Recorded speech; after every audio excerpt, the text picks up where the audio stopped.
رسول اللہ صلی اللہ علیہ وسلم کا ایک فرمان ہے اور ہم نے اسے کئی بار پڑھا ہے۔ آپ علیہ الصلاۃ والتسلیم نے ارشاد فرمایا، القاتل والمقتول کلاہما فی النار او کما قال۔ فرمایا کہ قاتل اور مقتول یہ دونوں جہنم میں جائیں گے، قتل کرنے والا بھی جہنم میں جائے گا اور جو قتل ہوا وہ بھی جہنم میں جائے گا۔ پوچھا گیا کہ اے اللہ کے نبی صلی اللہ علیہ وسلم، قاتل تو اس لیے جہنم میں جا رہا ہے کہ اس نے گناہ کیا، اس نے قتل کیا، لیکن جو مرنے والا ہے وہ جہنم میں کیوں کر جائے گا؟ اس کے جانے کا سبب فرمایا اس لیے کہ وہ بھی اس کو مارنا چاہتا تھا، یہ بھی اس کو مارنا چاہتا تھا، اس نے اس کو مار دیا، وہ اس کو مار نہیں سکا۔ چونکہ یہ دونوں ایک دوسرے کو قتل کرنے کے حریص تھے، دونوں ایک دوسرے کو قتل کرنے کے درپے تھے، اس لیے اللہ تعالیٰ ان دونوں کو جہنم میں ڈال دے گا۔ اب یہاں یہ معاملہ ہے کہ یہ جب کوئی دو فریق دونوں ایک دوسرے کو قتل کرنا چاہیں تو اللہ تعالیٰ کسی ایک کو جہنم میں نہیں ڈالے گا کہ اس نے زیادتی کی، دونوں زیادتی کرنے والوں کو اللہ تعالیٰ جہنم میں ڈال دے گا، کیونکہ کسی ایک نے تو پہل کرنی تھی، جو پہل کر لے گا وہ اس مقابلے میں جیت جائے گا اور جو نہیں پہل کر سکے گا وہ مارا جائے گا۔ لیکن اللہ تعالیٰ کے ہاں اصول اور عدل یہ ہے کہ دونوں کو جہنم میں ڈالا جائے، کیونکہ دونوں ایک دوسرے کو قتل کرنا چاہتے تھے۔ اسی طرح کی جو آج کی حدیث ہے وہ بہت اہم ہے اور اس سے بالکل ہٹ کر ہے، لیکن اس سے ملتی ہوئی ہے۔ اس اعتبار سے رسول اللہ صلی اللہ علیہ وسلم نے ارشاد فرمایا کہ اللہ تعالیٰ مسکراتا ہے، اللہ تعالیٰ مسکراتا ہے۔ کس بات پہ اللہ تعالیٰ اس بات پہ مسکراتا ہے کہ دو شخص ہیں، ایک نے دوسرے کو شہید کر دیا، ایک نے دوسرے کو شہید کر دیا، لیکن دونوں ہی جنت میں چلے گئے۔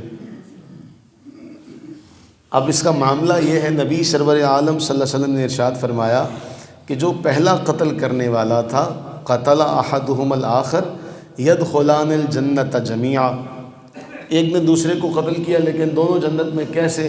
فرمایا کانا کافرن قتل مسلمہ، کہ پہلے وہ کافر تھا اور اس نے کسی مسلمان کو شہید کر دیا تو مسلمان کہاں گیا؟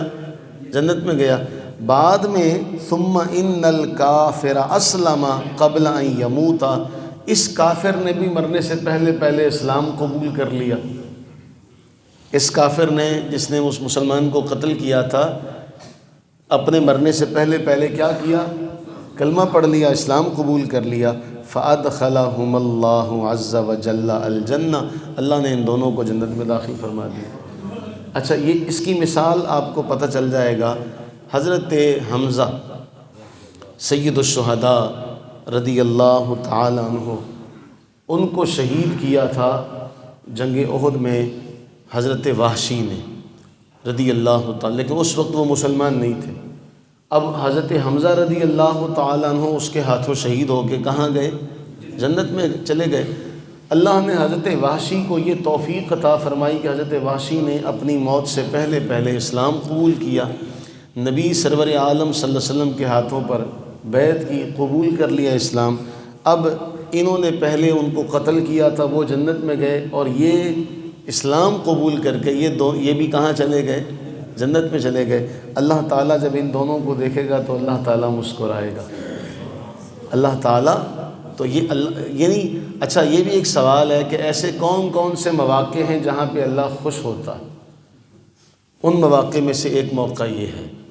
اچھا، اب حضرت وحشی کے بارے میں یہ ذہن میں رکھیے گا، حضرت وحشی کہا کرتے تھے کہ اللہ تعالیٰ نے اگر مجھ سے یہ اتنا بڑا معاملہ گناہ کا جو مجھ سے ہوا کہ میں نے حضرت حمزہ رضی اللہ تعالیٰ عنہ کو شہید کیا تھا، تو میں دعا کیا کرتا تھا کہ اے اللہ، اب اس کے مقابلے میں کوئی بڑا کام بھی مجھ سے لے لے، کوئی، میں اسلام قبول کر چکا ہوں تو اب مجھے کوئی اس کا کفارہ ادا کرنے کا موقع ملے، کوئی مجھ سے بڑا کام بھی لے لے۔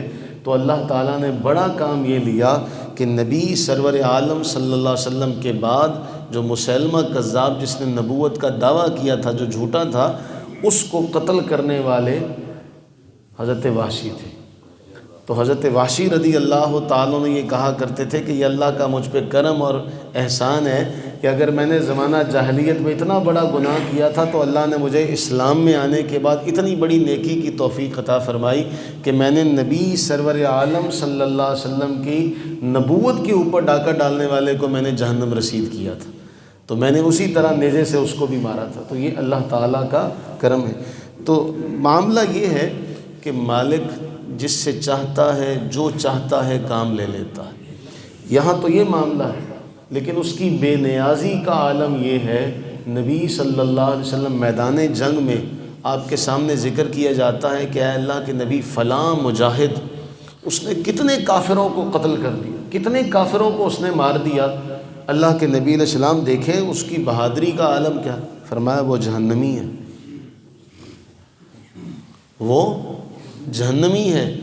وہ جو صحابی یہ بات کہہ رہے تھے وہ کہتے ہیں میں اتنا پریشان ہوا کہ اگر یہ کتنے کافروں کو مارنے والا اگر یہ جہنمی ہے تو پھر جنت میں کون جائے گا؟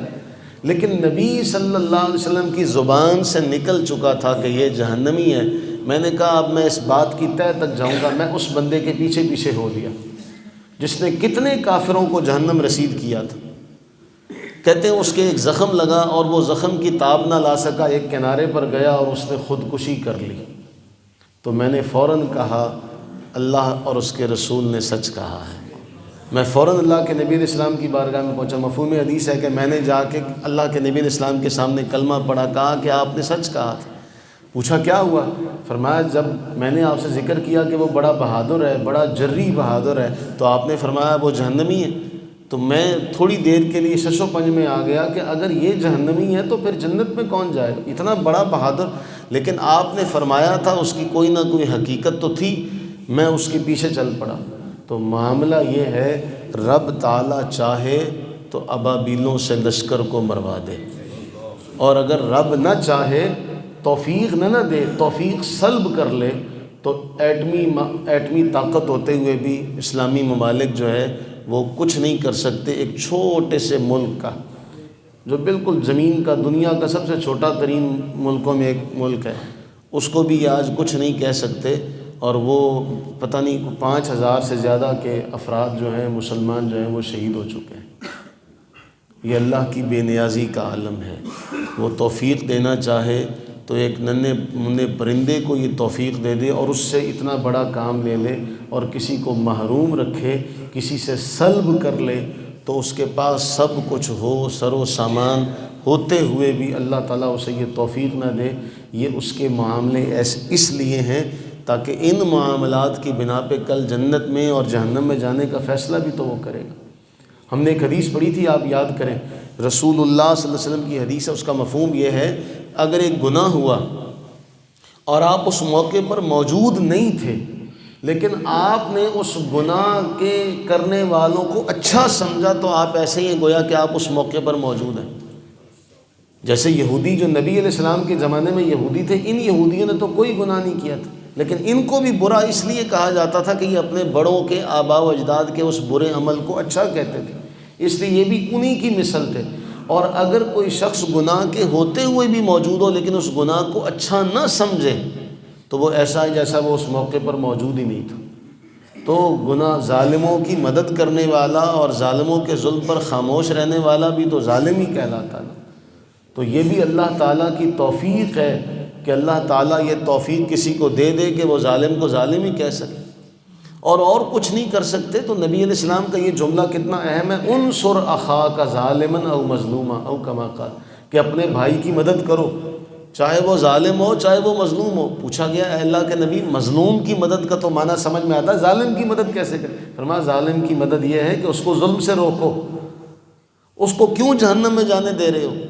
اور ہمارے ہاں آج معاملہ کیا ہو رہا ہے کہ ہمارے سامنے ظالم ظلم کرتا اور ہم خاموش تماشائی بنے بیٹھے رہتے ہیں۔ ہماری بے حسی کا عالم یہ ہے کہ اگر ہمارے معاشرے میں کوئی ایسا معاملہ ہو جائے تو ہم فوراً موبائل نکال کے اس کی مووی بنانا شروع کر دیتے ہیں، بجائے اس کے کہ اس کی کوئی مدد کی جائے، اس کی کوئی داد رسی کی جائے۔